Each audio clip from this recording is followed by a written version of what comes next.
Yeah, so Jolene, am I pronouncing that right? Yes, Bernardo. My name is Joelene, or you can call me Joe. Thank you for having me today, or this evening. Yeah, this evening. Yeah, so it's an account, right? Just call Jolene Financial.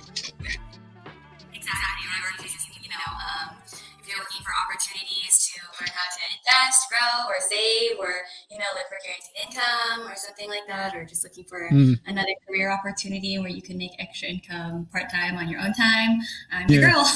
Your financial girl.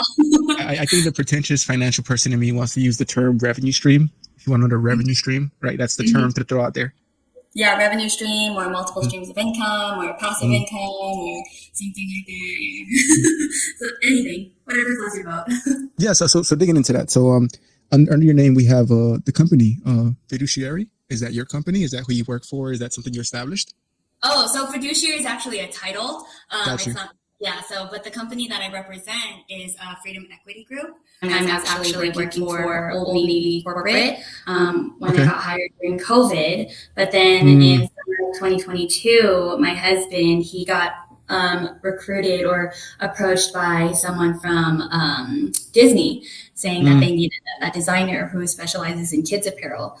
And at the time, he was working for Fab Kids, which is like a sister brand to have you heard of Fenty or Fabletics? Yes, yeah, I've heard of Fabletics. Fabletics. Yeah, Fabletics is like an active brand. So Fenty, Fabletics, Just Fab. Well, not Fenty, the makeup, Fenty, the lingerie. So Fenty, the makeup, that's Rihanna? Yeah, that's Rihanna, but also Fenty, the lingerie, is also Rihanna. So the lingerie brand, Fenty, Fabletics, Just Fab, which is a shoe brand, and then Fab Kids, they're all under one sister company. They're all under one branch. And my husband was working for Fabletics at the time. And long story short, he was kind of trying to look for another opportunity. But yeah, someone from Disney actually reached out to him. He didn't actually even apply. Someone just was like, hey, we're looking for a kids designer. And he was like, oh, okay, cool, but yeah, we did the interview and all that stuff, and they wanted him, they hired him, but the caveat was, it wasn't until probably the final round of his interview, they were like, okay, so we'll hire you, but eventually you have to move to Florida, right? And he was like, oh, wait, what? I need to talk to my girlfriend, because we weren't married at the time yet, so he was like, we needed to talk, because we've been in a long-term relationship for a long time now, I think we've been 5 or 7 years during that time, and I was doing well, or I was happy with the company, with Old Navy that I was working at, and I had a good team. I loved my managers. I was making good money, but also at the same time, I think this is an opportunity for us to grow, and he was looking for more reasons to leave, or not leave, but gain more experience outside of Fab Kids. And I was like, okay, yeah, let's do it. You never know, knock on wood, there might be another pandemic. But no, no pandemic. We're done with that for now for, the next years or so. So, we had to move to Florida, but that meant me leaving Old Navy. And so, me being 29, I wanted to make a certain income in order to live the lifestyle that he and I, can afford and, desire. And so Freedom Equity Group was my plan B turned into plan A.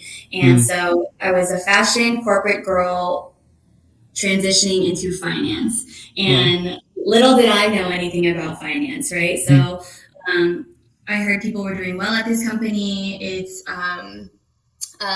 everyone starts part-time. No one really goes into this full-time, but also at the same time, you get out what you put in, right? And so for me, when I was seeing the success rate on how well everyone was doing, I was like, okay, well, if they're doing it, I can also do it, right? So I did everything that I can to understand the finance industry when it comes to insurance and taxes and retirement. And so, I read all the books. I listened to whatever podcast anyone was throwing at me. And back when I was living in California, I would commute 30, 40 minutes from my hometown to, I guess, our HQ or our office where we would do in-person trainings. And for me, that was an opportunity for me to be more hands-on on learning this kind of industry. And so the the more I dove deep into it, the more passionate I became. And it's like, why don't they teach this stuff in school? Well, it's because they don't want to teach this stuff in school. You know, the government doesn't want you to know how to make money or become entrepreneurs because they want you to pay taxes because the taxes pay our bills or pay their bills. Sorry, the government's job and all that stuff. So now I feel like I'm ranting. No, you're fine. We're gonna compartmentalize everything. So okay. So going back to your boyfriend, now your husband, I guess it's something that, so it sped up the proposal process, I would imagine.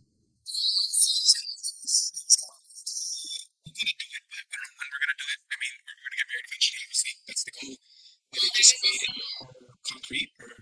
Yeah, so that was also like it's funny, we wouldn't be married unless like I gave him an ultimatum, because like a lot of business for me, it's like, I don't want to say it's not doable, but it's not something that I know would be a struggle for me on my end. Like, you know, there are couples who do really well at it and they last, you know, for 20, 40, 50 years.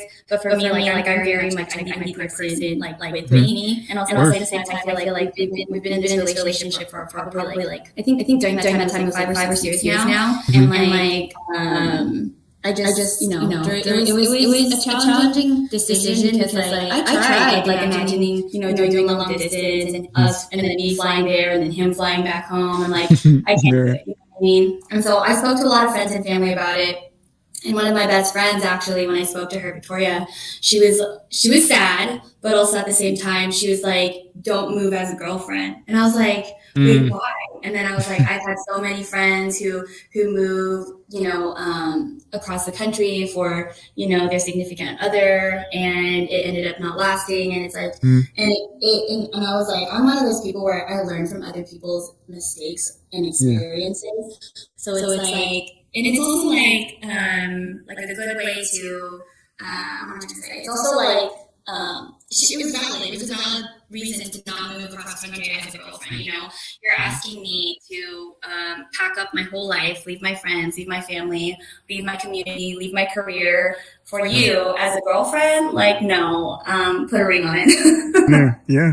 So, you know, he came around and like he was always, you know, he was always gonna, you know, propose to me, but it was tough that, you know, I there was like a timeline on it because obviously we had to here, which he wasn't comfortable with, but he knows that he's not making the wrong decision. So because usually ultimatums don't work, but in this case, it was kind of like, it wasn't an ultimatum in a bad way. It's just that, you know, it's to progress and to continue on life, a new chapter, you know, that we both want to have together. You know, it wasn't like one person was unsure of it. It was just to like formalize it. Yep, exactly. So I moved here as a fiance, and then we got married. So it's funny, he proposed to me like the day after Christmas of 2022, and then we actually got married the day after Christmas last year in 2023.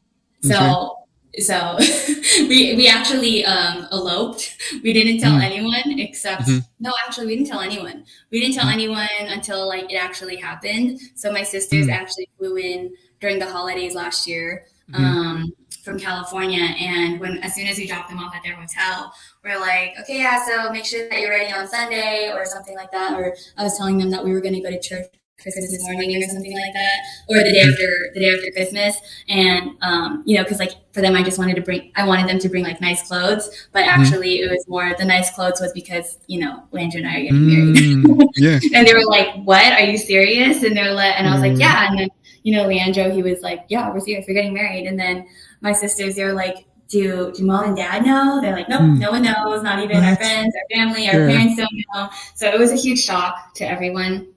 Just because I don't want to say that we have a huge fan base in terms of our relationship, but there are a lot of people who have been waiting a long time for Landra and I to get married. So I don't know why everyone is so amused by our relationship, but it's better to have a fan base than to have people who are, because I thought when you were going to say that, I thought you were saying there are people waiting for you to break up. So I was kind of like, no, that's good. That's a good fan base. That's a good, that you know of, right? That you know of. But that being said, how did you get away with that? Like, your family backgrounds, is it not like, because coming from the Mexican background, Mexican family would go ballistic. if I did that. It's like, how dare you? Because Mexicans, I mean, we don't need another reason to party, but it's just like when there's a wedding or something like that, it's huge. It's a huge event, and there's a lot of pressure there to have a big wedding. So, like, what about your family background and your husband's? Was it same thing? Like, is it a big family? Let's have a big party. I mean, did you get that kind of pushback? Yes and no, mostly from my mom. She was more like, why did you get married without, letting us know or something like that? And like at this, yes, because like when it mostly came from my mom, at least from my experience. And for her, I can understand why, because like I'm her eldest daughter. She was out of the country. Well, her and my dad were out of the country because they were visiting family back in the Philippines. But at the same time, no, because Landra and I had actually been friends for a good 3 or 4 years before we started dating. So they kind of already knew like what kind of guy he was. My siblings, like they literally love him more than me, because every time I talk to my siblings, they're like, where's Landra? And I'm like, I'm good. How are you? Thanks. They're always like curious about like, how's my husband versus like myself. And also at the same time, like when it comes to like family parties or, dinner events or something like that, if I'm there by myself, everyone's always asking where's he at? Like, not like, oh, hey, hi, Joe. Like, how are you? You look great. Like, no, like, where's Leandro? No, but that still complements your taste. Look at it that way. Yeah. That's an extension of you. So what is his family background? Same. His family background is Filipino as well. Filipino. Okay, awesome. Yes, awesome. We're both full Filipino. Awesome. My parents, I would say my parents are a bit more, I guess like Americanized when it comes to, I guess like they're not so, I guess like strict on traditions. I don't know why. I think my parents so for your mom, I would imagine she more so wanted the whole gimmick of like the emotional of like getting her daughter ready, all of these things, that's more so what she wanted. Yeah. And like that's still gonna happen. But right now, yes, like we're still gonna have the whole celebration and like this reception and the ceremony and all of that stuff. But I think financially we just wanted to get married. So yeah, and plus also at the same time, the other reason why we did it was because we wanted, no offense to all my friends and family, but like we wanted everyone just to stop asking, like, when's the wedding? When's the wedding? We're married. I'm invited. Make sure to invite me. And it's kind of like, okay, So every time I see someone now, it's like, oh, when are you getting married, right? And I'm like, oh, we're already married, and that ends the conversation, right? But now it's when's the kid? Exactly. When are you guys having kids? So it just goes on to the next thing. Yeah, exactly. So you coming from Cali to Florida, and I'm over here. I'm a born and raised Floridian. I see myself in Cali in the coming years. Like, what part of Cali were you from? Was it LA or another part? Yeah, so I was from San Francisco. San Francisco, okay. I'm only saying not actually in San Francisco. I was actually. Yeah, for me, you're being friendly to people that don't know California, and I appreciate that. Yeah. So for most people, I say San Francisco because like no one knows where I mean, unless you know where Napa is. Do you know where Napa is? I know it's close to San Francisco. Yeah, so Napa is kind of like just that. So Napa is kind of like it's like wine. We call it. It's basically the wine country of the Bay Area. Oh yeah, the wine country. Yeah, okay. Yeah, so I lived 10 minutes away from Napa, and so what about you? Like, are you trying to move to LA or San Francisco? LA County. LA County. Yeah, because LA, well, I'll just say LA because I've been to LA like 4 times, and to me, it's all LA. But I mean, obviously, you have so many cities. You have the Valley, and my cousins tell me all the time people from Valley aren't from LA, but they think they are, but they're not. And then you have like Inglewood, South Central. A lot of my family's in South Central. I also have family in Watts. Obviously, but for me, I just say LA County. I think that's a safe way to say it, right? Because it's it's anywhere that we see that we find opportunity. That's where we're gonna go. But just to be at the most, probably like an hour away from downtown would be ideal. Just in that area, like LA County. Nice. Yeah, we are actually trying, or like more like manifesting our way to be back in California as well. I like that, manifesting. Yeah, I'll use that from now on. Yeah, I'm manifesting. Yeah. Yep, we're manifesting it, whether if it's in San Francisco or in LA. We just want to be back in California. And like, I know some people are gonna like roll their eyes at me and saying, "Why? Like, California is so expensive." And like, I understand that.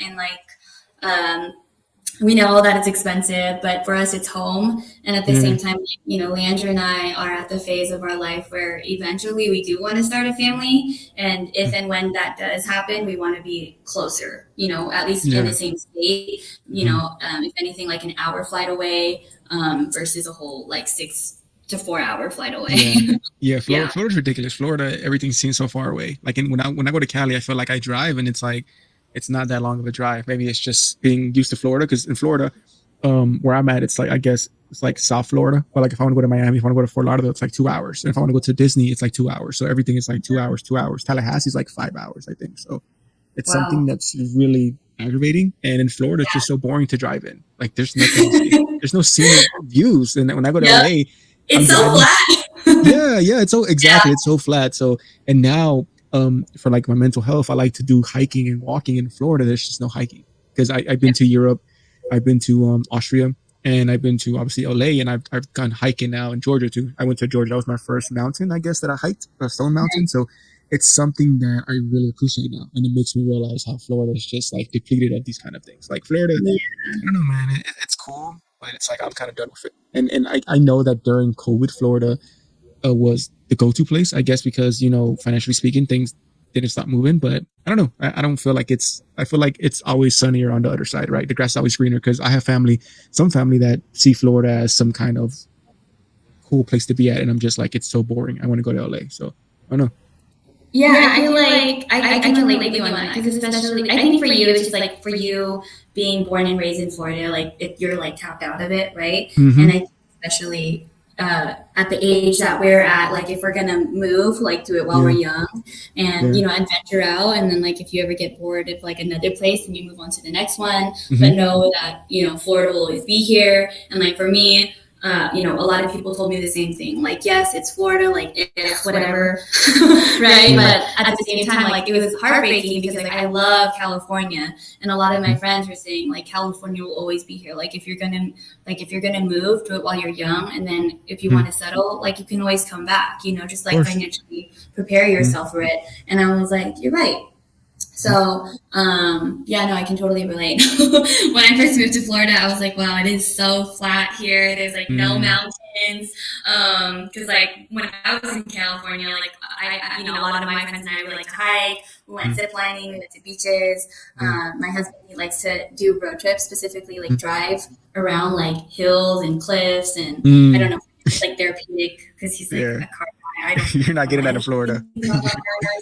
Yeah. In Florida, my first time to Miami, I purposely took the train. I took the Bright Line because I knew that a road trip, I don't do road trips. I don't like being in the car. But also at the same time, I think I have like sciatica, undiagnosed, but I just can't sit for a long so what is that? Sciatica? I've never heard of that. Sciatica, it's kind of like when your lower back, or like your lower back, or like your, I forget what is it. I think it's like your lower back, but also like right above your glutes. Like it starts to get sore and achy, and you can't sit for too long. Yeah, when I was working corporate, I had a standing desk because I don't like sitting for 4 to 6 hours. Can't do it.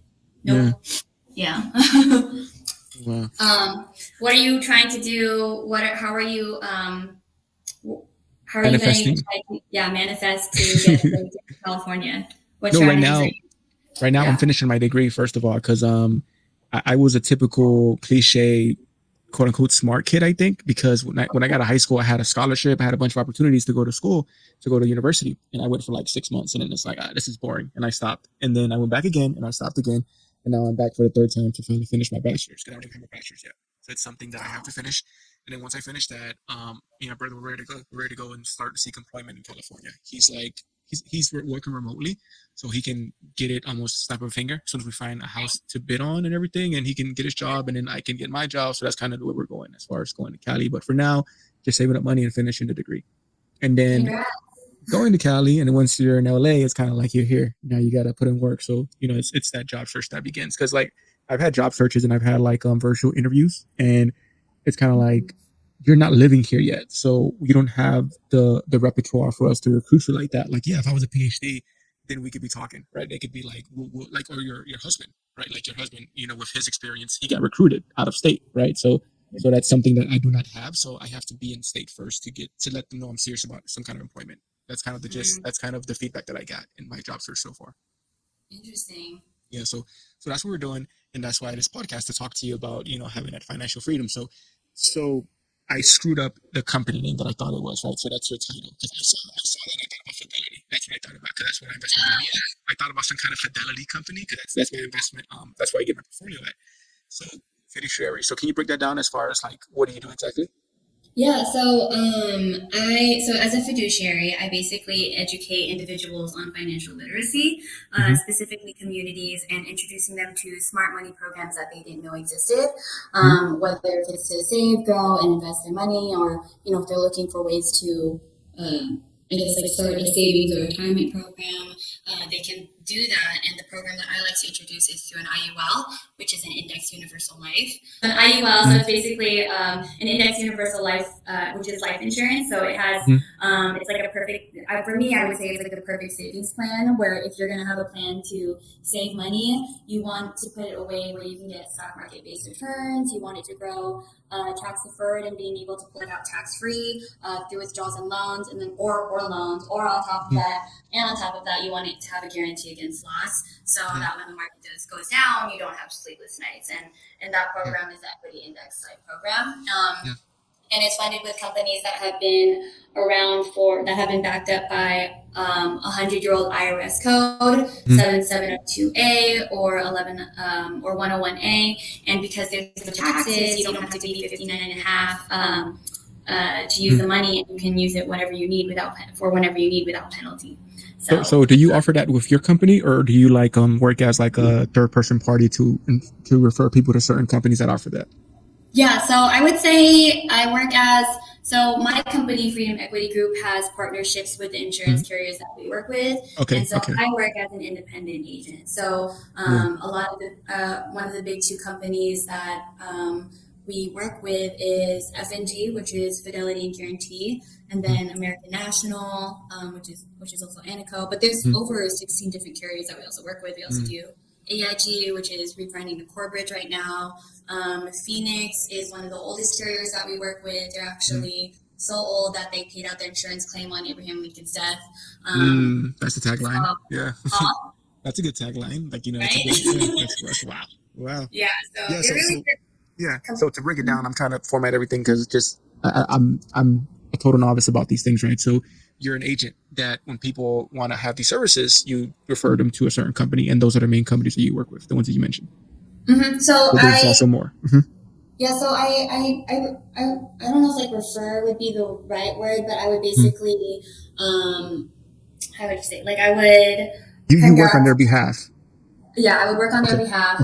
But also on top of that, I would do like a thorough needs analysis. So you're not just a Google search. You're actually in the trenches. Exactly. Yeah, I'm in the trenches. I want to know how they are financially and like how much an individual or like their family needs, and based on like where they're at financially, how much they can afford. And things like that. So it's been, it's been a great journey. I'm hoping to continue to do this for, the rest of my life. Also at the same time, it gives me a lot of like freedom of time. So I can choose when I work, what days that I work. It's one of those like your own boss kind of opportunities. And the pay is also really great.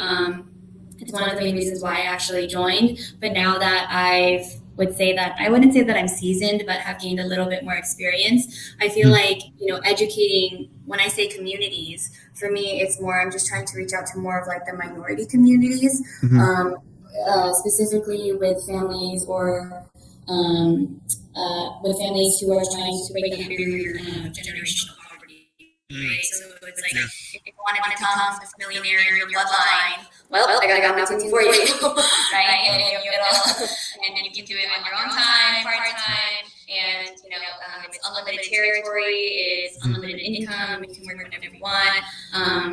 So, I mean, that's just like the gist of like working for Freedom Equity Group is like being your own independent contractor. But for me, it's just trying to share and educate communities on, breaking that barrier of generational poverty, whether if it's through, making extra income or, guaranteeing that your family will be covered and don't have to rely on things like, GoFundMe or, I don't know where else people get like emergency funds if they don't have any, but things like that. So GoFundMe, or they'll take some kind of high interest loan off from a bank. Yeah, that's the gist of it. Yeah. Because the way you broke it down last time. Continue. Sorry. Oh no, sorry. Go ahead. Oh, go ahead. Before I steer it somewhere else. I was gonna say. I forgot what I was gonna say. You're fine. No, so the last time when you broke it down to me as far as versus the 401k, that was very helpful to kind of get the gist of it. Can you kind of run that down a little bit, summarize that for us? I'm sorry, what was that? Last time when we spoke, when you talked about the 401ks versus so if you can kind of give that rundown a little bit, that was very informative to me. Is it okay if I actually grab my iPad because I'm like a go ahead. I'm like sure. Visual. Sure. Yeah. Gotcha. Okay. So I'm gonna actually open up a whiteboard here. Right? Okay. Okay. So how, I don't know if like you can see, it's a dollar sign. Right? So if I were to ask you how important is money to you? Very important. Yeah. So, right. So it's like, it's livelihood. It's what we need to survive, unfortunately. And for when we get paid, where does it usually go? It goes into the bank.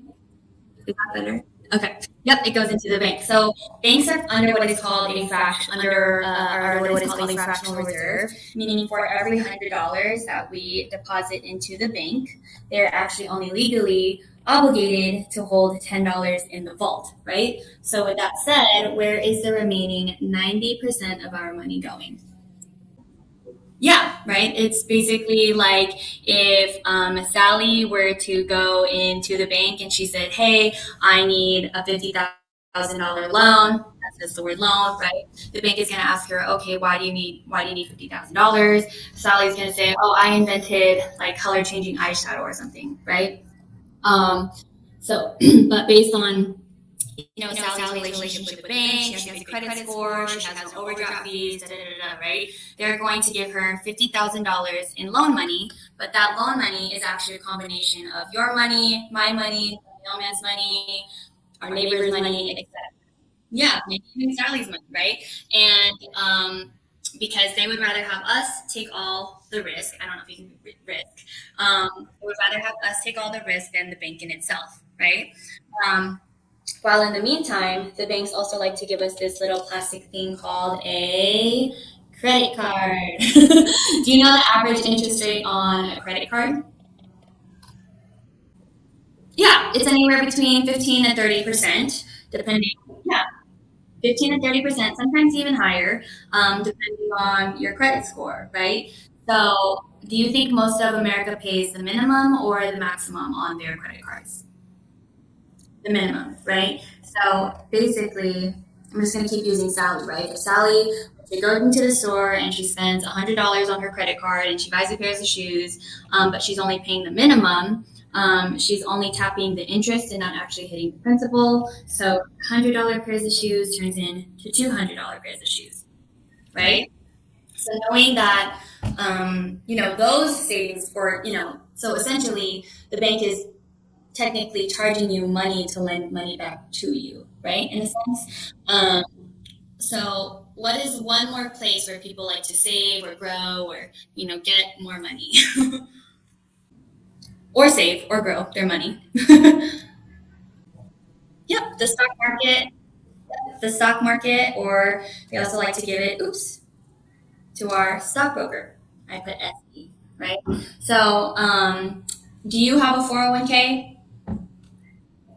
Smart. I mean, good for you because that means you're not risking any money. But also at the same time, yes and no. I would say if you don't have a 401k, it's like what's your alternative? alternative, right? So for me, it's kind of like for myself, I don't have a 401k. I save and grow all of my money in IULs. I actually have three. But that's also because it came with my job and me just like educating myself and ensuring that my money never gets is never exposed to market risk or fees or taxes or time.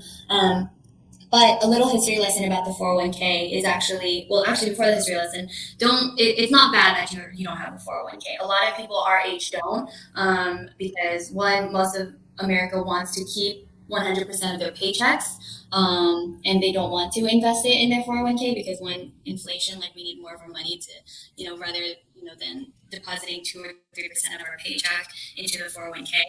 But a little bit of a history lesson before the 401k. Our companies used to offer pension plans. So basically, back in the day, if we were our parents, and we were close to retirement years or something like that, company like ABC would be like, hey, Bernardo, you don't have to worry about saving money during your retirement years. We're going to actually pay you, so you don't have to worry about it, right? Mm-hmm. And it's great, right? So it's great if you work for an X amount of time or an X amount of years, you're guaranteed a pension plan, probably anywhere between $20,000 to $50,000 a year, or sometimes even higher. But the IRS got hungry and they went to Wall Street and they said, well, we want more money from middle America, right? So then they created the 401k program and they introduced that program into all of our employers. And the thing about the IRS and Wall Street is that they did really good at marketing the 401k. So, or 403b, which is like a match program. And basically how they introduced it was, hey, instead of you paying your employees during their retirement years, why don't you just have them pay themselves, right? By taking a certain percent out of their paycheck each year or, each, or something like that, right? And so, which is great, or not even great, how would I say, which is like robbery, right? So it's kind of like going to, have you ever been to Korean barbecue? Well, it's good for them. Right? Yeah, for the person in charge. Yeah. But we're Korean barbecue? Yeah. So no. You've never been to Korean barbecue? No, that's a restaurant? It's kind of like a style of a restaurant. So at Korean barbecues, people basically, they go in like groups of like in their family because it's like you pay per person or something like that. But basically what it is, if you were to go into a Korean barbecue, you pay like a certain deposit each person. But the thing is, you're basically cooking your own food. Right? And why would I pay to cook my own food? I could have just done that at home. So I got you. Yeah, exactly. So it's kind of the same thing with the 401k. It's kind of like you're saying that you're paying yourself, but you're exposing your money to taxes, market risk, fees, and time. Okay.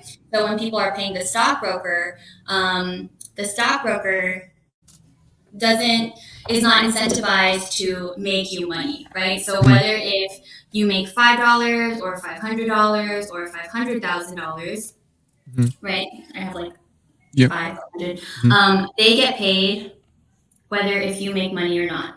Okay. At the same time, the stockbroker promises that your money will grow like this, like a heart attack. It goes up, down, up, down, up, down, right? So that's basically like, the 401k and the stockbroker. And I'm going to tie back to Sally, right? If Sally, let's say she has like a 403b with company ABC and it's like a match program and Sally's putting $300 a month into her 403b, that's $3,600 a year, right? And let's say she continues to do that for 10 years. That'll be $36,000, right? But let's also say, since we also said it's a match program, so times 2, that'll be $72,000, right? And let's say at age 47, Sally gets diagnosed with breast cancer, right? How much of this $72,000 does Sally have access to in her 403b? We would hope so, right? And probably in Sally's eyes and most of America's eyes, that's what they get access to, right? But it's actually no. First, the government is going to hit Sally with a 10% penalty fee because she's not 59 and a half. So in order to touch your own money in a government-funded program, you have to be 59 and a half to touch it. But also on top of that, because there's anywhere between 12 to 17 hidden fees, hidden taxes and fees that can equate to 20 to 30%. Let's take the high end, right? So minus another 30%. So 72 minus 40% total gives Sally $43,200 in emergency money, right? Did the government make Sally coffee the morning that she found out that she had breast cancer? No, right? So why do they get, oh, my math. So why do they get $28,800 of her money just for touching it? Right? It's robbery, right? But let's say rewind the clock before Sally gets diagnosed with breast cancer at age 47. Let's say Sally becomes money smart and she talks to someone like me and finds out that she can save and grow her money in an IUL program through an insurance company, right? Now, every time I say that, not every time, but most of the time whenever I show that, oh yeah, you can save and grow your money through insurance companies, almost everyone usually rolls their eyes. But it's kind of like, wait, there's more. Just wait. So let's just keep using that same $300 concept, right? So Sally's our age, she's 30 years old, she's healthy, and she has no illnesses yet. So what insurance companies do based on your age, your health, and your gender, and how much you can afford, they're going to give you what is called an immediate estate. So based on her health, her age, and her gender, if Sally gives the insurance company $300 a month, the insurance company will give her $300,000 in life insurance benefits. Tying back to, if you were to save and grow your money with a bank, what does the bank give you for allowing them to hold your money? Yeah, so 2%, 1%. Usually it's less than that. It's like 0.01%. And so it's kind of like almost nothing basically for allowing them to hold your money. But with an insurance company, if you were to save or grow your money with an insurance company that has a surrender value or cash value bucket, they will give you $300,000 in I would like to say living benefits, because all of the carriers that I work with have living benefits at no additional cost. And basically what that is you don't have to die to access the money, the living benefit portion. So if you ever get diagnosed with chronic or critical or terminal illness, you have access to living benefits. That's such a key point, because life insurance, people think you have to die. Like I think I mentioned to you in our pre-discussion how anytime I think about life insurance, it brings you back to the criminal show Forensic Files, where someone has a life insurance policy and then their wife happens to die, right? Yeah. And then the husband did it, right, for the life insurance. Yeah. Yeah. So no, not here.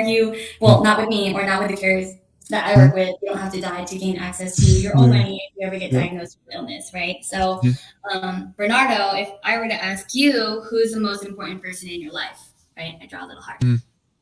Your mom, your family. For me, my mother. Yeah, my mother, right? Siblings. Yeah, mother. Right. So if something were to happen to you, would you rather leave your mom with $43,200 or $300,000? 300. Yep. 300. Right. And that's, what I do is my basically, like, in a nutshell, how I educate communities on financial literacy is showing them that, you can grow and save your money in an insurance policy, where, it's in an index universal policy where it's not exposed to market risk, taxes, fees, and time. Right. So it's one of those, it's kind of like basically what the rich do.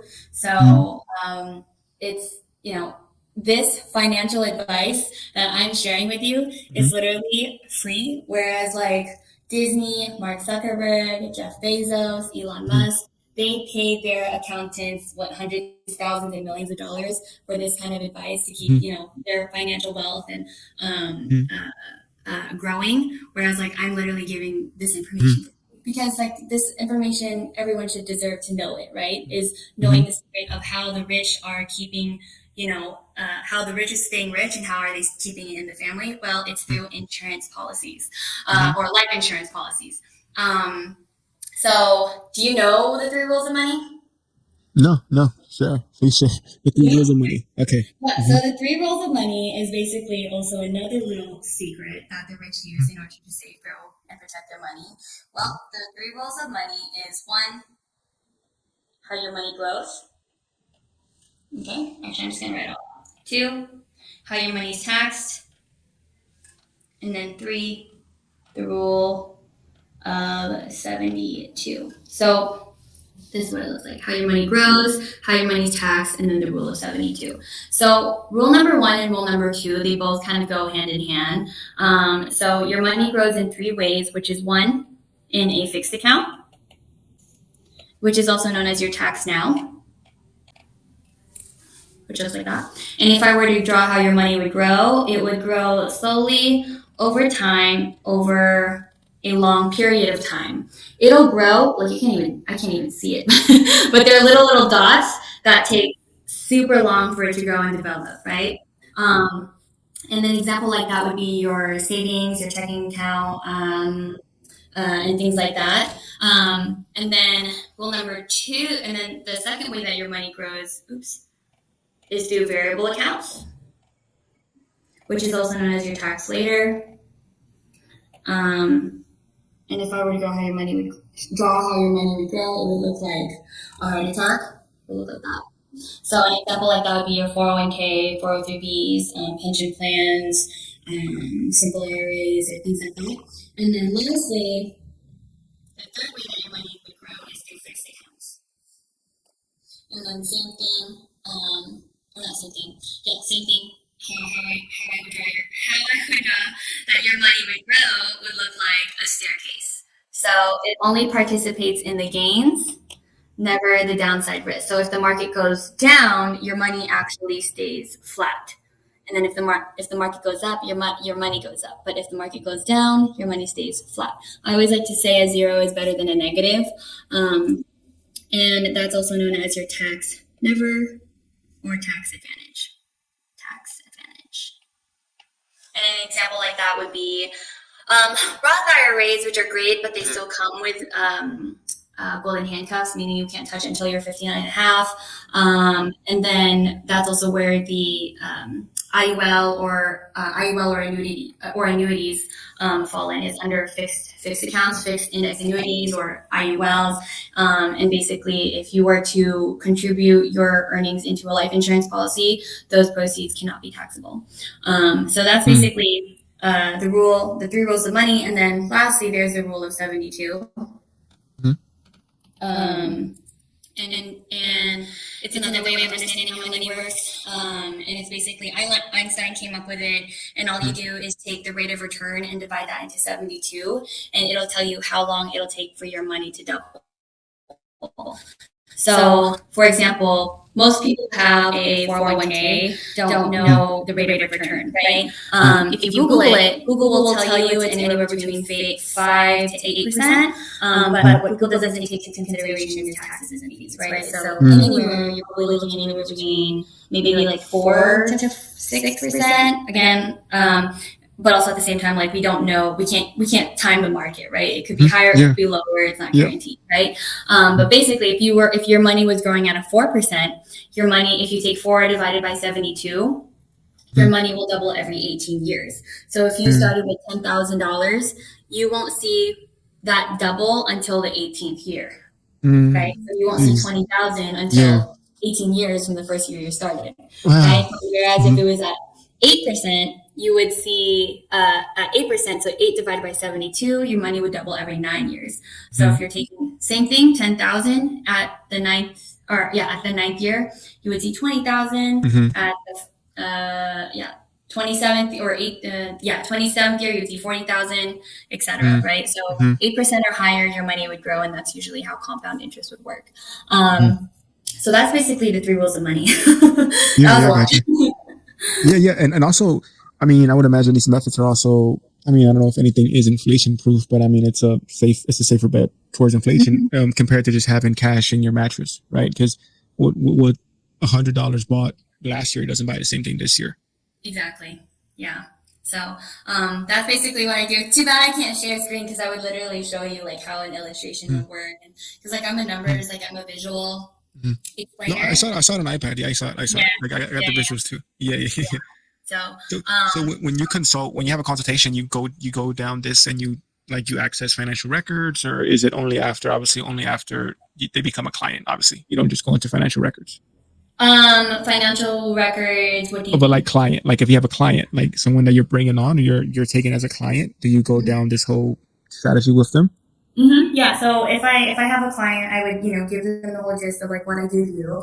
But also if they want to continue the conversation and be like, yes, I want to proceed with how my money would look like and grow through an insurance policy like an IUL, I would do an illustration for them, right? So, but beforehand, with all of my clients, I like to do what is called a needs analysis. So we deep dive we start by how much they're making, right? And then we look at expenses, right? So if they have any credit card bills, mortgage or rent, if they have any children, if they have any student loans and how much they're paying, after all of that, and doing the math, how much like net can they afford in their insurance policy, right? But also,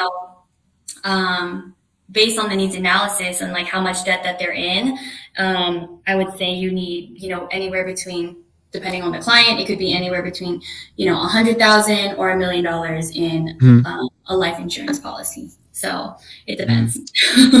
Yeah. Because like most people actually don't really know how much insurance that they need after they look at the financials, right? So I actually had a client 2 weeks ago. She has a policy, I think it's with Allstate or something like that. But she got it 20 years ago or something. But obviously 20 years ago, she didn't have a kid. But I asked her, like, how did she get, this face amount? Like, it was $100,000 policy or something like that. Like, and she was like, oh, I just needed it because, like, my husband and I just got married at the time. We didn't have any kids, But after doing a proper needs analysis, I was like, well, I'm going to keep using Sally because I can't actually say her name because she's fine. Yeah, of course. Well, you're actually underinsured. But after our needs analysis, you actually need $500,000 or something like that. And she was like, wait, what? And I was like, yeah, just because you have like, you have 2 kids, each kid,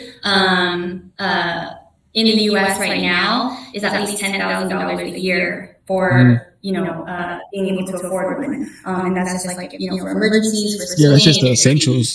The essentials.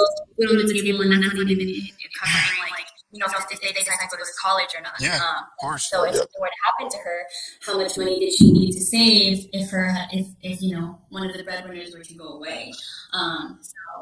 So yeah, and she was, so it was a good realization for her. She was able to cancel her old policy with Allstate, and we were able to upgrade her to a newer one because she's still, under 60. So if you're under 60, it'll definitely be, the cards will be in your favor. So if Sally cancels it, does she doesn't relinquish that money, right? That she's been putting into this insurance plan, or how does that work? Does it transfer over? Yeah, so the insurance policy that she had with Allstate, it didn't have a cash value like bucket. So she was literally just paying monthly premiums on a $100,000 policy. And it's because it was a cheap one. It was about to expire, so it was actually term. So with term, there's no cash values because it's only good for an X amount of years. So yeah, it was a 25-year term. Yeah. Yeah, I think most people, if they even consider it, a lot of people don't have life insurance policies, but I think most people see life insurance as something they should do, right, for their loved ones, to leave something behind. But that being said, I don't think they do this sufficient research to do, to see which plan. I think they just want to get out of the way, get a basic one, and just leave some money for the funeral expenses, and that's it. If I'm taking a guess here, Yeah, exactly. Most people actually don't see life insurance as a necessity, which I'm kind of like, why? You know what I mean? Because it's like, in America, you can't buy a car unless you have car insurance, right? You can't leave the lot until you have proof of car insurance, right? Yeah. But is the car insurance going to pay for your medical or funeral bills if something were to happen to you? Yeah. No. It's not going to protect you. It's not going to protect your family. It protects your car. It doesn't protect your life, right? So if you were married or if you're single and you are dependent on your own livelihood and you can no longer go to work because, you can't, you're sick or something would happen to you, like how are you going to be able to afford your own, and especially in the country we don't have like universal healthcare, and that's a whole nother rabbit. That's a whole nother discussion, but that's just the fact is that we don't have universal healthcare. So with that being said, it's even more prerogative to have some kind of life insurance, I would imagine. Right. Exactly.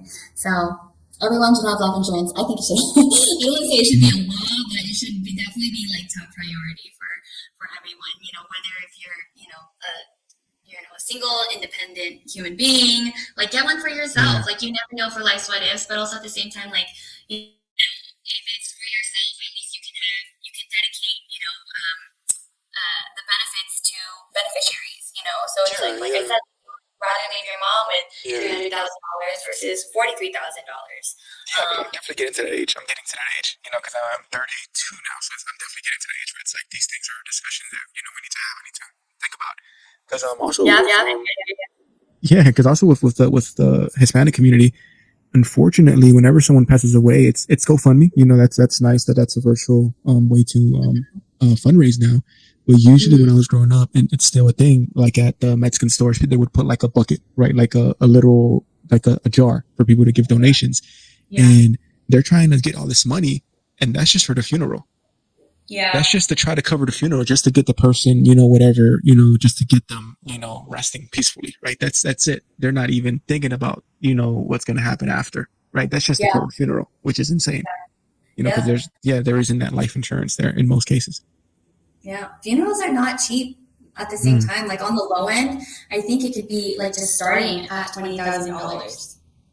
Yeah. So depending on how, I also had a friend whose family member specifically said I forget the word is escaping me, but just the word is escaping me.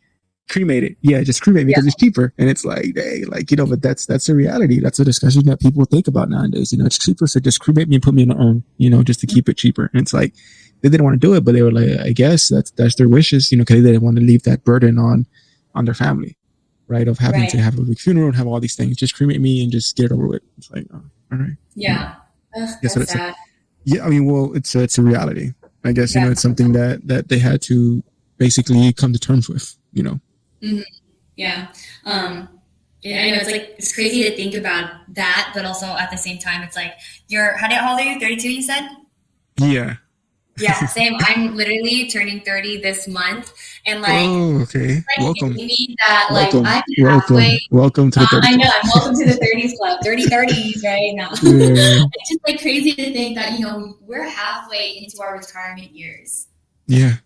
It's crazy because when I was 25, I made a joke to one of my friends. I was like, halfway to 50. No, now we're literally we're literally halfway into our 60s now, right? It's I just want to make sure that I'm no longer working in my 60s. I mean, at least not being forced to work because I can't afford to live. Yeah, there are people that take up jobs at grocery stores just to have something to do, just to have a little community. That's cool too. So but like you said, you don't want to have to depend on it. It's something that with our generation, I think they call us lazy, but I think we just become more aware of not wanting to be on the hamster wheel for all our lives. It's something that I have a friend that calls me out of the blue almost every other blue moon, and just telling me the ridiculous stuff he hears at work of these men glorifying working 18 hours a day. And it's just my friend is just I don't know what's up with these people, man, but I'm not from that ilk. And it's that's good, you shouldn't be, because they're over here oh, you're already done, you only did it 10 hours today, oh, you're done for today. And it's they're just obsessed with working endlessly, just working hard to work hard. Yeah. I wonder if it's a generational thing, because I hear that sometimes too, especially from, no offense to any of the older folks listening, but I think during their working years, working hard and long hours was commendable, but now I feel there's a shift between our age and the coming generations where work-life balance is a priority on top of mental health, right? And I feel I think, the work dynamic has shifted. I I mean, like the other day, I also read an article how people there are more, 30 to 20-year-olds today being more, and I'm not sure if I'm saying the right word, abstinent towards alcohol, where they're basically not drinking, or they're getting like sober. They're drinking less or giving up drinking completely because, they know that, we care about the food that we're eating these days, like what we're putting into our bodies. And it's kind of the same thing with work. We don't want to have to work outside of the 9 to 5 if we don't have to, right? I think there was also another, I don't know if it was like an article or law that was potentially being passed here in the US, where now it's becoming illegal to answer your phone outside of work hours, where that's actually becoming like a law, right? Oh, but wow, okay. When I saw that, I was like, why does that have to become a law? Why can't you just choose not to answer your phone? Then again, I wouldn't know because I never actually like went that far in my W career. I was never tied to like. That's a real thing with certain bosses. Certain bosses will harass you and call you like off the clock. And it's like, I remember I had a friend years ago. She would pull up to, she used to come to work like 10 minutes early before her start of the shift. But this one time she did, because she would park and just chill in her car, just chill and listen to music or whatever, before clocking in. And this one time she pulled up like 15 minutes early, and the manager's like, I guess the whoever was above her, the supervisor, just came to the car and started hounding her about some work issue. And she's like, I'm not even on the clock yet. Like, what are you doing? Like, so now she never came early anymore. Now she did her music session at the gas station or something, because she'll pull up and it's like, bro, I'm not on the clock yet. But it's something that law, I guess it was necessary because, people would call you out of work. Like I also have another friend that like this, he has a cutoff at 4 p.m. and his manager called him at 4 or 5, but he just didn't pick up. But the manager next day gave him a little bit of attitude. He technically couldn't do nothing about it, but he did give him a little bit of a like attitude, like, hey, your phone still work, right? And it's like, yeah, my phone works. And it's like, okay, it's like, but it's these things, so I guess that's why these laws are needed. Yeah, that's true. And like, and I think it's also to protect, individuals from being prevented from being treated like that. It's like, by law now, you actually can't call me after.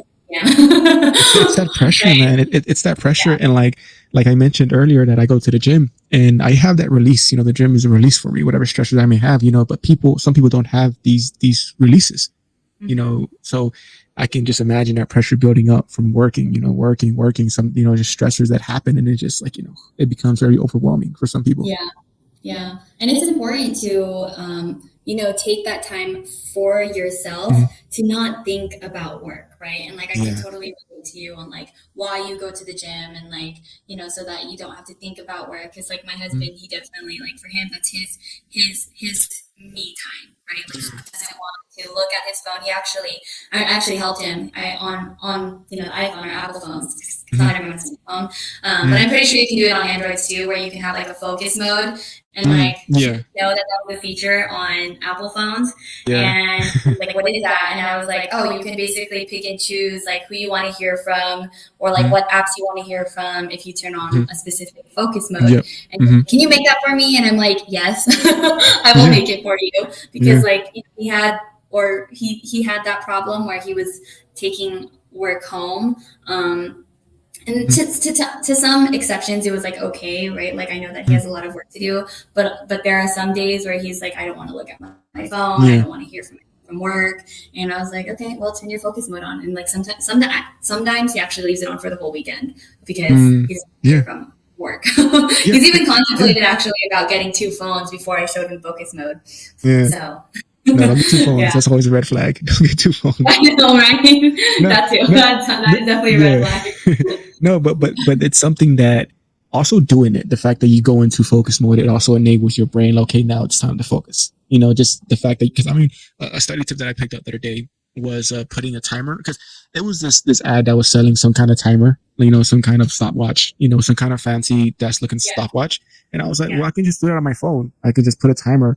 And just the fact that I go on my phone and put on a timer and I see it visually, that stops me from picking it up. Don't pick up the phone because the timer's on. Just leave the phone alone and just, do whatever you got to get done, be it paper, be it work like that. So that's something that when you have these cues, it's like, okay, now it's time to do it. You're in focus mode now, no excuse. So it's something that, it's very cool.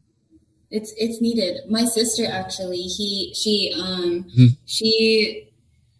this is when I was like back in California. I was visiting her, and I guess like for her, she had like issues with being on TikTok and Instagram for too long, for a certain amount of hours per day. And I guess there's a setting on our iPhones that you can actually prevent your phone from opening apps if you've already spent too many hours on it. So she was averaging anywhere between 12 to 13 hours a day on TikTok and Instagram. Yeah, and she was like, "That's ridiculous." And so I don't know how she did it. I didn't ask, but apparently there was this one time she tried opening those apps and her phone wouldn't allow her because she had already exceeded her limit. So she said, "I want to look at this app no more than like 3 or 5 hours a day or something like that." And I guess she had already exceeded her limit to opening this app, so she can't open it anymore for the rest of the day. Yeah, and also that makes it worth it. That makes her treasure her time on the app more. Like if she's on the app, let me see what I want to see, and I'm out of here. Because once she finds herself just endlessly scrolling, I'm wasting my Instagram time. So let me get out of here. You know, so it's like it's something. Yeah, it's something that really kicks into your brain. I guess I would imagine. Right. Yeah, exactly. So I don't think I have that issue. Yeah. No, I mean, do you like structure your life also like being productive? Is that something you got from Old Navy, before Old Navy, as far as like managing things and being productive? I think I actually, shout out to COVID. I think I got it during the pandemic. It was so funny when you said COVID, because now everyone I talk to, it's like, remember, not like we were there, but BC, everything is BC, and then AD, like we need a COVID. There's always going to be a pre-COVID and post-COVID now, with everyone's timeline. Yeah, exactly. It took COVID for me to realize that this is, I didn't want to say that this pandemic is a good thing, but it was a good thing in a sense where it's forcing individuals to learn work-life balance, right? In an actual working at home setting, because everyone had to quarantine. And so during COVID, I think this is where I started to become more aware of my calendar and be like, I'm waking up at 6 before my 9 a.m.s. And so I would work from like 9 to usually 1, because like during that time, everyone was respectful of like the lunch hour. Like no one's working anywhere between 12 to 1 or 1 to 2 because, we're all at home or something like that. And then as soon as like 5 p.m. hits, like everyone's like, we're going outside, we're going for walks, getting some air, because everyone's been inside all day because like we're all working from home. And I was also doing the same thing, right? Like if I had 2 hours in between my next meeting, I was living with my parents during that time, and we had a home gym. I would literally go like at my home gym and try to squeeze in like a 30-45 minute workout before my next meeting or something like that. And I think during COVID, and then slowly like migrating back into a hybrid workspace where you can come into office like 1 to 2 times a week, and then eventually became like 4 times a week, right? It was something I had to adjust. Also going back into being in office, but my routine never changed. Like I would still work out before going to work, right? But then also I would just like shift my workout times, and I would like work out after work, or make sure that I can go hang out with my friends for happy hour after work or something like that. So now that I'm also not working in a 9 to 5, I still do that. I actually do that.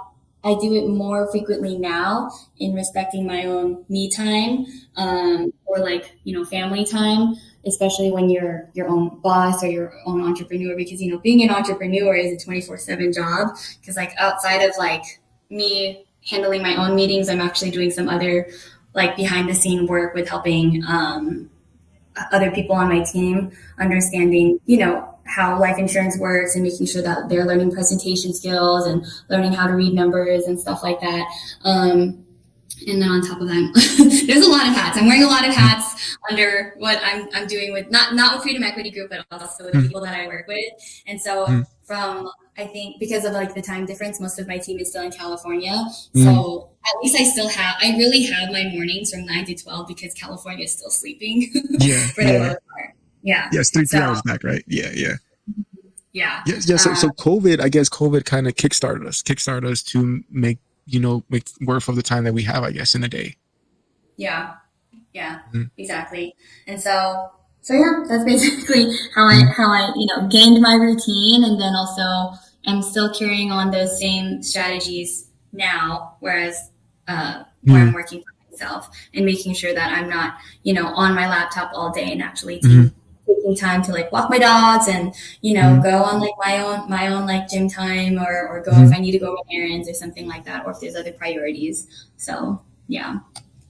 No, that's awesome. And to make that transition from Old Navy to, working in your field now in finance, that's interesting. Mm-hmm. Thank you. Yeah. I mean, it was scary at first because starting with Freedom Equity Group, nothing is guaranteed when you're working for yourself, right? So for me, it was like how obviously like income is an important role in livelihood. And so in order to guarantee that I can no longer rely on the 9 to 5, I have to make sure that I really understand like how this opportunity works in terms of finance and like how much is this going to pay me, right? So when I first joined Freedom Equity Group, after understanding the lingo, doing the webinars and the training, all of that stuff, I had my first client in October of 2022, and I basically, from a 4-hour meeting, made $10,000 in 1 month. Right?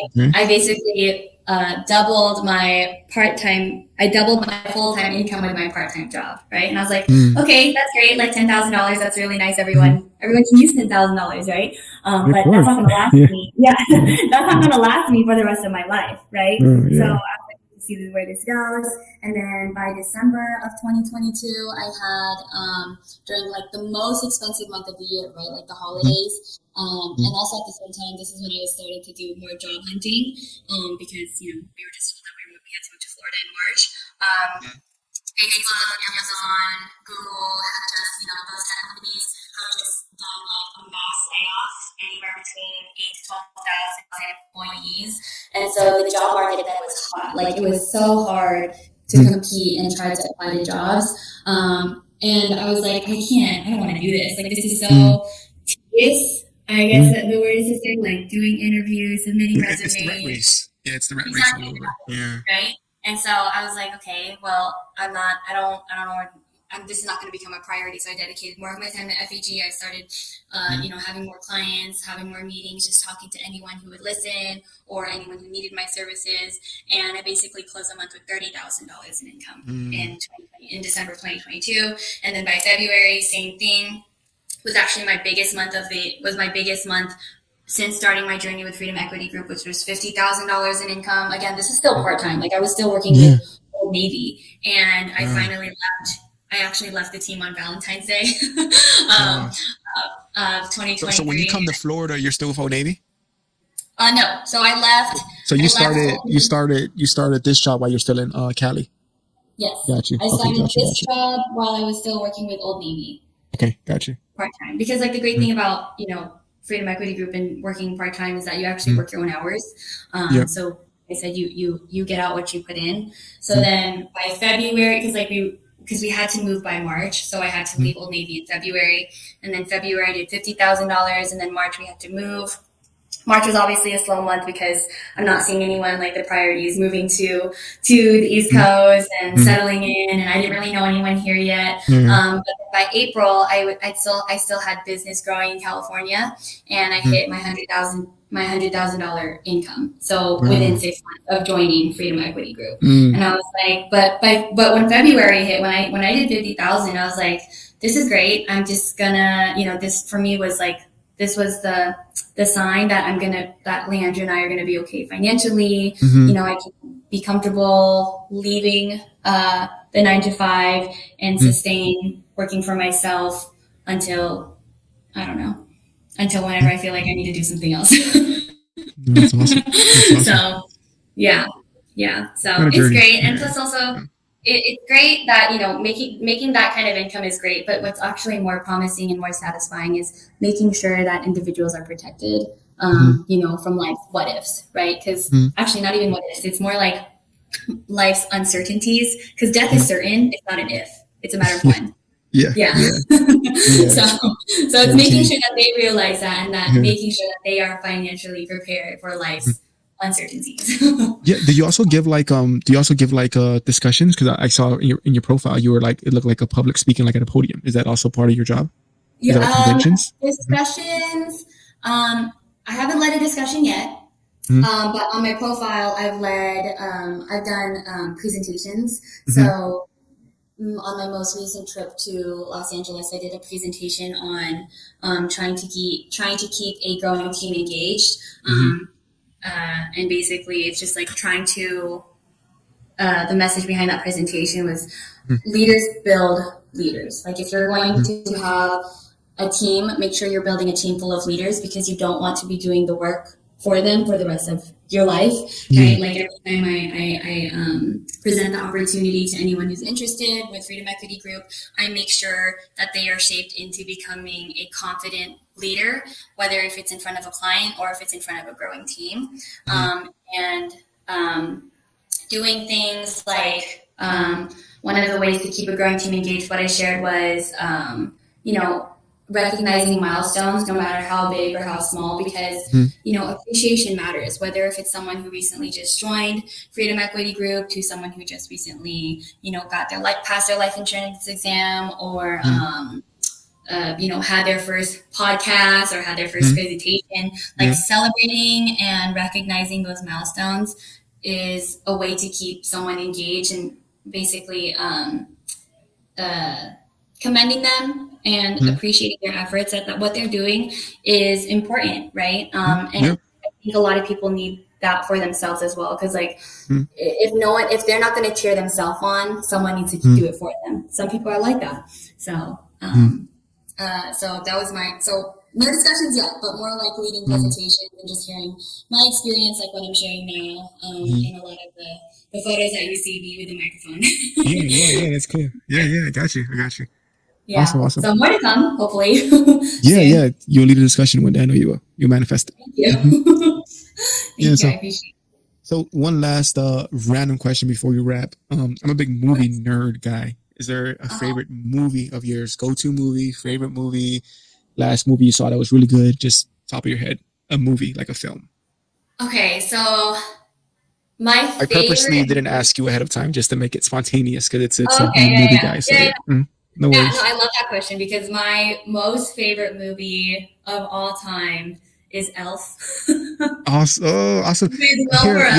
Yeah, of course. I'm literally like an adult child at heart, like off camera or like not on social media. Like I think that's one of the main reasons why my husband married me, is I keep him young. And he likes to say that, whenever we have kids, his saying is like, you got that from your mom. Like you are the way you are because like you got that from your mom, whether if it's like, doing some silly dance or singing in the shower or talking to dog. Like I literally talk to my dogs, because at least when I first moved here, I didn't know anyone, right? And I didn't have anyone to talk to on a day-to-day basis. So I would talk to my dogs by like reading to them or having conversations with them. So I read a lot of books when I first moved here, and I would literally read out loud and talk to my dogs. And I feel like with Elf, it's I don't know, it's just one of like my favorite movies. Like Will Ferrell, like he's just like, he doesn't understand the adult world yet, and like when there's one scene where he's in his dad's office and his dad's phone rings and he answers it right, and he's like, "Buddy the Elf, what's your favorite color?" Yeah. So that's my most favorite movie. But in terms of like the most like best movie that I saw, is that what you're asking, or most recently? Yeah, I'm shooting. Yeah, whatever comes to mind. Honestly, the last movie that I saw was Willy Wonka with Timothy Chalamet. But that wasn't by choice. That was just because I wanted to hang out with my sister. That wasn't by choice. It was at gunpoint. Yeah, that wasn't by choice. My sister were in town, and they wanted to see a movie. And my sister is like obsessed with Timothy Chalamet. And we were in the theaters. And every like single little tidbit that Timothy Chalamet like said, my sister was like dying like with laughter, and I think she was just fawning and fangirling over him. Like, there's this one scene where he like made a joke or something, and she was the only one laughing in the entire arena or stadium. And I looked at her, and then she was like, "That was so funny," and I'm like, "Oh, isn't that funny?"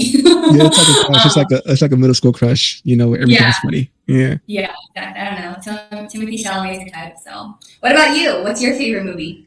Oh man, I can't do that. I have so many films that I like. I don't know. I mean, they're mostly from the '90s. So I don't know if you would know them. My favorite movie is probably Seven. I don't know it. It's Seven. Seven. SE and the number seven. Brad Pitt is in it. Morgan Freeman is in it. It's a like serial killer movie. It's from '95, I believe. Seven. Yeah, I've not seen it yet. yeah, it's an old film. But as far as recent, just to keep it more like updated, I would say the best film I saw recently was Dune Part Two. I have not seen Dune. Yeah, you haven't seen the first one? No, I have not seen Oh, Dune it's yet. so good, and you could take your sisters, you know, because the Timothy's in it. Yeah, but Oh, okay. Yeah. yeah, I'll have to. I'll probably. I mean, part two, and I'm not like the biggest film snob. Like I can enjoy a film if it's meant to be like entertaining. Like for example, speaking of Will Ferrell, one of my favorite films is actually like funny films is Kicking and Screaming. Kicking and Screaming. I have not seen that one yet. You've seen it? Oh, you would love it. You would love it because he's like a soccer coach. Yeah, Will Ferrell. He's a soccer coach. You would love it. It's the classic. That one and Mean Girls. You've seen Mean Girls. Mean Girls. I've seen Mean Girls. Mean Girls is one of my favorite films, and people always they're surprised when I say that, but I don't think it's a chick flick. It is a really funny movie. Mean Girls. It is. It's like a movie for everyone. It's definitely not a chick flick. Yeah, Mean Girls. It's a high school film. Yeah. So Seven and Kicking and Screaming is going to be on my next download on my iPad. Seven is a bit more morbid. Kicking and Screaming is more fun. It's more up your alley if you like fun, fun movies. Kicking and Screaming, you would love it. You would love it. Okay. Why is Seven your favorite? Like what is it about Seven? I don't know. It's like it's a serial killer film. So it's like it's not even like a comedy. Obviously, it's a radar film. It's a serious film. It's like a thriller. So I like the mystery of it, and also the way that it's shot. Not to get too nerdy, but I just love the film stock, and it's my favorite director. It's David Fincher. Fight Club, did Gone Girl. Have you seen Gone Girl? I've seen Gone Girl. Yeah. Awesome film. Okay. So like my top five, it always alternates, but a lot of it has David Fincher films, which is he's the director of Seven, Fight Club, Gone Girl, Girl with the Dragon Tattoo, The Social Network. Yeah, he did all of these. You seen The Social Network? Yeah, that's another awesome one. I like that one too. So like my top five is always alternating for different like reasons. Like Social Network, I just love the screenplay, like the dialogue. It's really like entertaining. It's really fun, and it really keeps you like engaged. I don't know. I like the way it's shot. Yeah, that's good. I'll definitely have to look into those.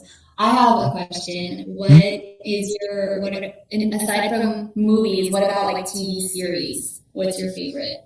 TV series? I don't know all time. It's because I don't want to get too what is it where it's like something it's kind of like something that isn't mainstream, right? A lot of stuff isn't mainstream, but the show called The Leftovers, that was my favorite show of all time. It was on HBO. It was on HBO. Yeah, it came out years ago, but I mean, to keep it more, I guess I'm trying to keep it mainstream friendly, so that you don't have to be a nerd to know these things. So like favorite show, I mean, I definitely like How I Met Your Mother. That's really fun to me. How I Met Your Mother, that's a good show. That's a funny one. I had a partner at one time, we used to quote it all the time. So it's a really funny show. How I Met Your Mother. Another one, obviously being a 90s baby, Boy Meets World. That was one of my favorite ones. Yeah. You know that one? Yeah. Yeah, I do. Yeah, that's my go-to. Like if I'm kind of feeling low, I'll put on some Boy Meets World. That's my go-to. Yeah. So like Boy Meets World, but like yeah, it's an awesome show. It's a perfect show. So it's like to me. Nice. I actually saw a photo the other day. It was with Mr. Feeney in Topanga. Yeah. And I don't know how I saw it, but it was basically like Mr. Feeney's like 97 years old now. And I'm just like, that's crazy. Yeah. Like what he looks like in his 90s. Yeah. It's like that's like thank God he's still around, but like damn, dude. Yeah. Because that show, we were jits, as they say in Florida. I don't know if you're familiar with that term yet in Florida. What is that? Jits. You know the term jit? Yeah. No. What's a jit? What's a jit? No, a jit is a kid in Florida. That's Florida for a kid, a little kid, a jit. Yeah. Oh, okay. Yeah, because I was just saying we were jits. When Boy Meets World came out, we were young. So it's like it's crazy to see how old everyone is. I mean, because we're 30 now. Well, you're almost 30. You're not 30 yet, but so you 7 months ago. But yeah, I mean, shows like that. I mean, detective shows always get my gist going. Crime, things like that. Crime series. Those are always really fun to me to watch. Yeah.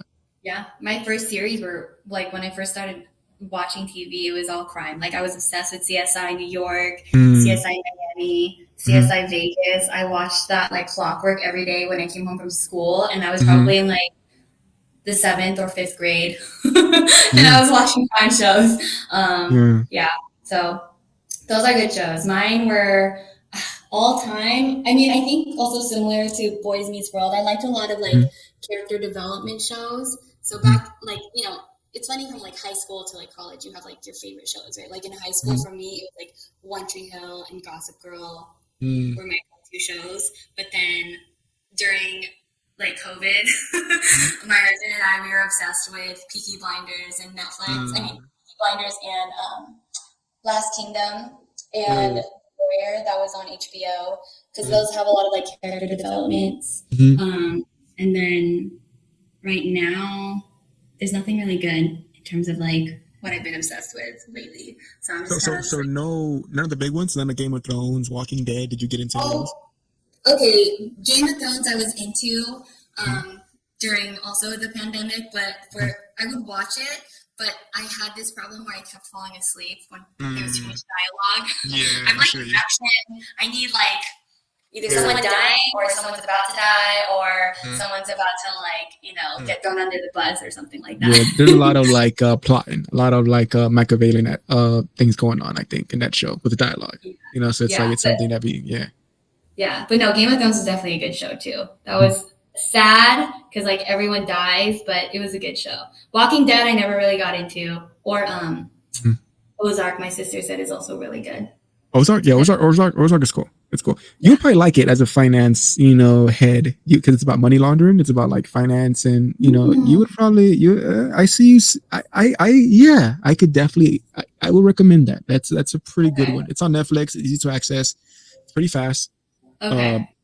I think you would enjoy it. I mean, it's more like, I mean, I hate to put finance under one umbrella, you know, when it's not my field. So I'm just like, okay, finance, that's you. Obviously, there's different avenues of finance, but that's just how my head works, you know. But I think you would enjoy it. I think you would enjoy like the way the main character, the way he breaks down, you know, accounting and money laundering. I think you would enjoy like the lingo. You know, you would be like, I'll probably understand it and be like, oh my gosh. Yeah, because to me, I'm just like a mouth reader. Like, oh, that sounds interesting. You know how he's talking about money laundering and, you know, money going through here, money going to IRAs, you know, different ways to wash the money. So I think you would appreciate that. I would recommend that. Yeah. Okay, I'll definitely start it this weekend since I don't think I don't have anything to do yet. So yeah, right. Because something always comes up. That's I'm the same way. Like once it's Wednesday, I'm like, I think I have a free weekend. I think it's good, and then it's like, nope, here goes something. Something comes up. Right. Okay, cool. I'll definitely look into Ozark. My sister keeps saying that I would like it. So you're the second person to tell me. I think you would. I mean, it's fun.